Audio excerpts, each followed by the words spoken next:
I would say I would say that these technologies are what I find so interesting is they're showing up in all kinds of industries and in all kinds of ways that go beyond what you might think of as the traditional technology sector. I mean, obviously, we've seen the development of platform technologies, highly scalable, services, that can be offered, internationally, without necessarily having a very large kind of bricks and mortar network. So I mean, obviously the ones that a lot of people tend to think about are the big U.S. players like Facebook and Google and so on. But we have our own pretty significant players in that space, such as Shopify. So platforms are obviously in the 21st century an obvious manifestation of the power of digital technology and the way in which these technologies are easily scalable. I would say, though, if you look at our traditional, so-called traditional industries, our manufacturing industries, or if you look at resource industries like mining and oil and gas, it is really interesting to see the degree to which new technologies have become extremely important to the competitive position and the success of those industries. I mean, a really good example of the way in which advanced technology has played a big role, in longstanding industries would be just the recent shortages of semiconductors. Have they've had a profound impact on the automotive industry. I mean, actually, you can build the car, but to actually for the car to function, you need that little chip. And if you're not a little chip, then the car is, I mean, it's not necessarily, I don't know what the right word is in the tech industry, but it's like it's bricked. You have to sit it aside, but you can certainly see that the rate limiting step in automotive recently has been the ability to get access to semiconductors.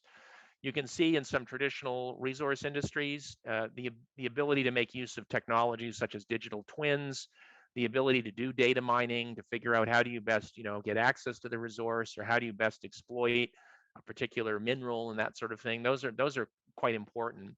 And this shows up in the value of the stock market. I mean, if you look back 30 years ago, 40 years ago, what percentage of the value, the market cap of the stock market was intangibles? I don't know, it was like 15% or something. And now it's like the vast majority of the kind of capitalization of the stock market is intangibles.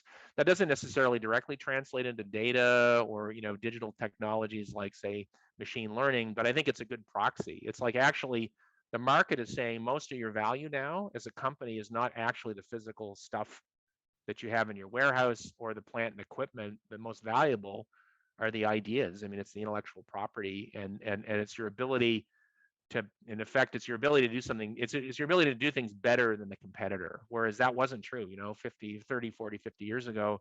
Your market cap was, how many locomotives you had and how many miles of track and warehouses and that sort of thing. And that's not the basis of competitive advantage anymore. So really hard for me to sort of pick and say it's this one area or this other area. But I would just say, you know, technology is becoming pervasively important across all industries. We would see, if I had to reduce it to a bumper sticker, I would say increasingly, the kind of factors of comparative advantage would be your ability to exploit and to make use of digital technology, your ability to address some of the growing imperatives around carbon and decarbonization, the kind of push towards net zero, and then the broader environmental, social, and governance issues. So, if you had a bumper sticker, like, are you going to be in business 25 or 30 years from now? What would be the best, markers of that? It's how good are you at adoption of digital tech and going digital? How good are you in terms of your broader corporate responsibility? And are you going to be an emitter of carbon, or are you going to be a contributor to the solutions around climate change? And if the answer in any of those is no, your ability to get access to capital, investors, the kind of the view of the market, particularly around ESG and carbon, actually whether, people are going to want to buy your product is kind of questionable. And the reason I mention that, so, responsible, digital, green, or low carbon, the reason I mention that is kind of the bumper sticker is that also flows back into tech. Like, so for example, Canada is a major player in clean tech. I mean, if you look at the lists of, like, which countries have the most number of clean tech startups or some of the most promising technology. I mean, obviously the US is very high on that list, but Canada is punching way above its weight on the development of clean tech. And we're going to need a lot more investment and a lot more innovation in clean and green technologies if we're going to get to our goals around net zero. And that, in turn, I think you can make a very good case that companies that are not taking this very seriously and don't have a path to net zero, they're not going to be in business 20 years from now. They're not going to. No one's going to lend them any money, and it's arguable that customers will want to buy their stuff. And so we see this. You take any industry, aviation, aerospace, they're interested in lightweight materials. And how do you get to lightweight materials? Well, maybe you need to be looking at quantum, because quantum materials science is a big deal. You need to be looking at machine learning and artificial intelligence.